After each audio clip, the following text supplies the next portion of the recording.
Chapter 2's Footnotes. Verse 1. The Hebrew text says a rose of Sharon. The word Sharon can be translated as his song. She now sees herself as the one he sings over. The root word for rose, habab, can mean overshadowed. Verse 2. This is a thorn bush which speaks of the curse of sin. On the cross, Jesus wore a crown of thorns, for he took away the curse of sin. Continuation of verse 2, the emblem of a lily was engraved on the upper part of the pillars of Solomon's temple. Lilies are symbols of purity in the temple of our inner being.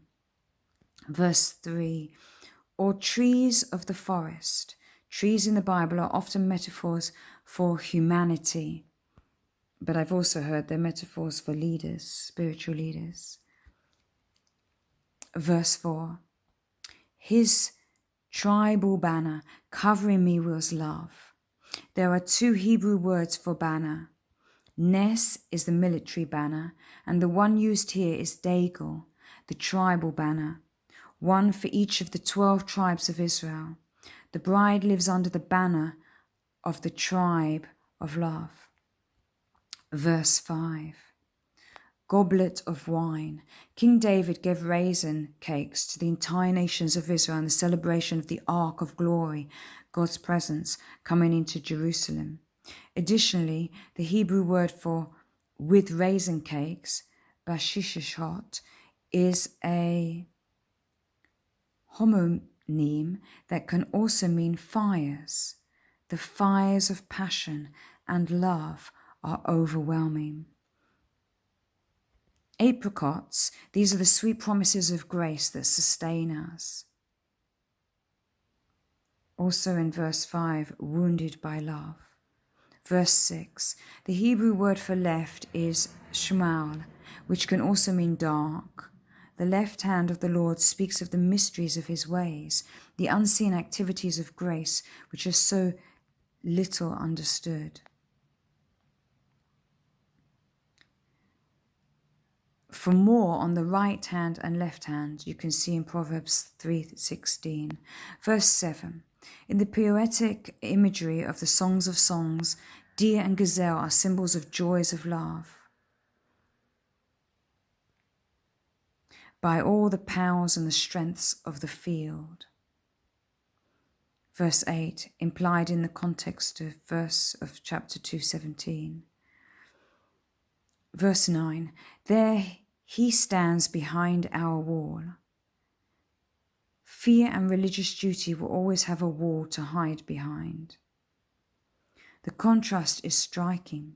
He is free and leaping over mountains, but the Shulamite was enclosed and restricted behind a wall. Verse 11, the rains speak of the outpouring of the Holy Spirit. She is refreshed and prepared to move out with him.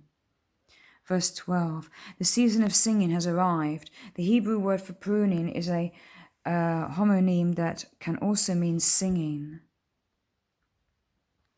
This is the turtle dove in verse 12, which is heard only at the time of harvest. The turtle dove is also an acceptable sacrifice of cleansing in place of a lamb. The words our land show the joint possession of all things that we enjoy through our union with Christ. Verse 13. This text is literally translated, the fig tree has sweetened and puts forth its early figs. In the language of allegory, the fig tree is a picture of destiny and purpose. The sign of a fig tree blooming is the sign of an early spring, a new season. Verse 14, this speaks of the wounded side of Jesus, our rock where we hide and rest. When Moses asked God to see his glory, God hid Moses in the cleft of the rock. Verse 14, the Hebrew text literally means your voice is delicious. Verse 15, these foxes are the compromises that are hidden deep in our hearts.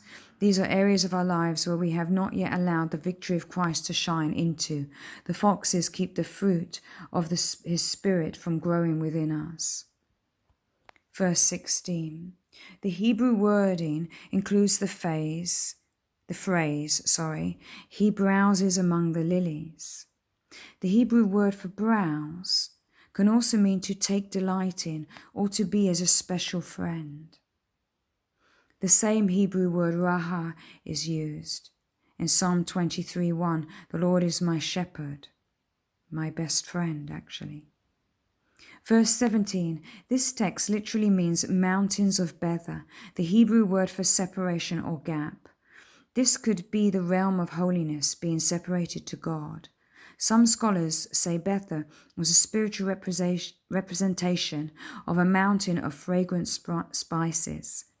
That is the realm of holiness.